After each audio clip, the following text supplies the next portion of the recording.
I give the floor now to the representative of Pakistan.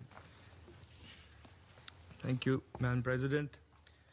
We would like to also join colleagues in thanking Director General Grossi and Under Secretary General Di Carlo for their briefings. Madam President, Pakistan strongly condemns unjustified and illegitimate aggression by Israel against the Islamic Republic of Iran. Pakistan stands in resolute solidarity with the brotherly people of Iran. We offer our sympathies and condolences on the loss of life and damages due to these heinous attacks. The Israeli military strikes violate the sovereignty and territorial integrity of Iran and clearly contravene the UN Charter and fundamental principles of international law. We unequivocally denounce these blatant provocations, which constitute a grave danger and a serious threat to the peace, security, and stability of the entire region and beyond, with serious implications. Iran has the right to self-defense under Article 51 of the UN Charter.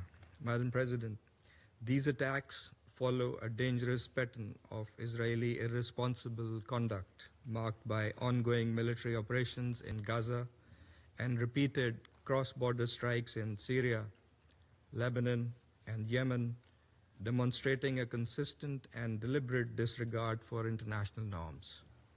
Israel's actions in the Middle East reflect a continuing pattern of unilateral militarism in flagrant violation of Article 2.4 of the UN Charter and represent acts of aggression as defined under General Assembly Resolution 3314 of 1974.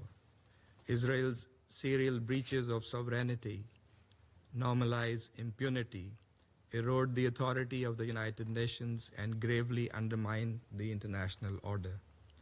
Such blatant aggression and contempt for international law has already had devastating consequences. In Gaza, tens of thousands of civilians have been killed as a result of Israeli military onslaught, and a humanitarian catastrophe has unfolded under an illegal blockade that has in fact been there for over 15 years.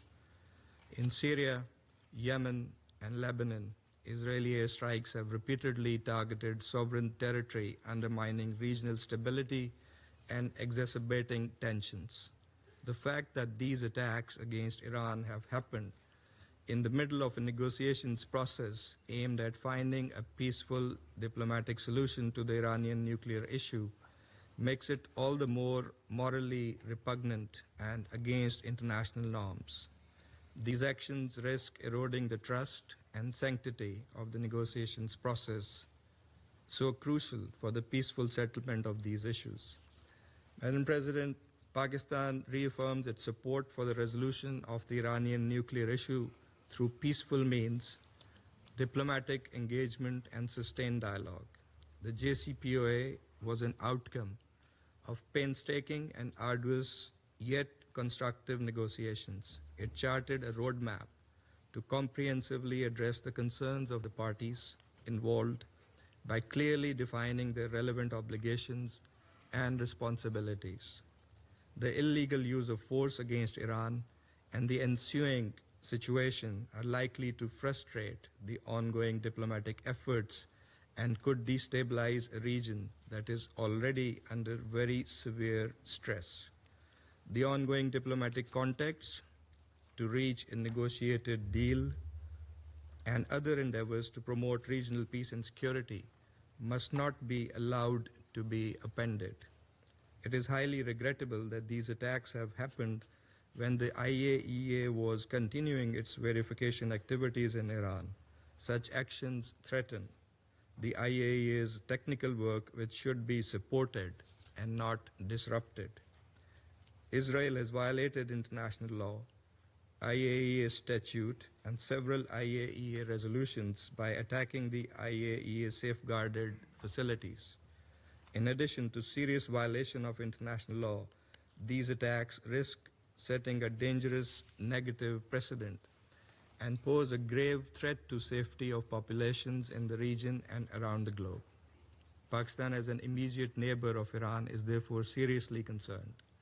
Security Council Resolution 487 strongly affirmed such attacks as a clear violation of the UN Charter, the norms of international conduct, and a serious threat to the entire IAEA safeguard regime.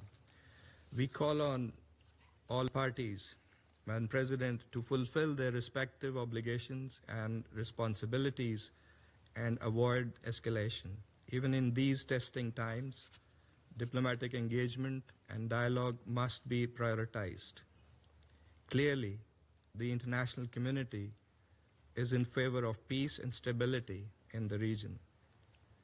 In a few days, next week, the international community, the UN membership, was to come together to express its will to chart the path for the Palestinian state as part of the two-state solution that would usher in the long-awaited, just, and durable peace in the Middle East. Israel's reckless and irresponsible behavior cannot be allowed to jeopardize the efforts for peace, endanger the stability of the entire region, and risk wider escalation, thereby threatening global peace and security. The Security Council bears primary responsibility to maintain international peace and security and to stop this aggression immediately.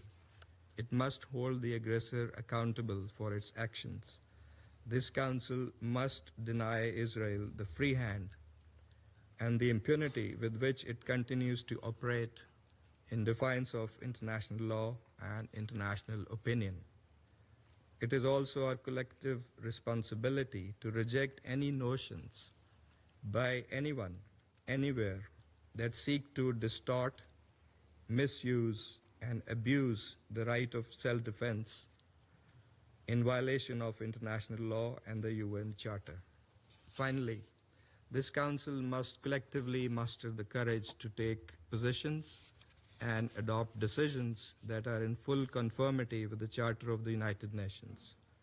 In accordance with its responsibility, the Council should encourage, support, and prioritize dialogue and diplomacy to advance peaceful resolution of conflicts. That is the only viable path forward, as many around the table have also echoed in their comments. I thank you, Madam President.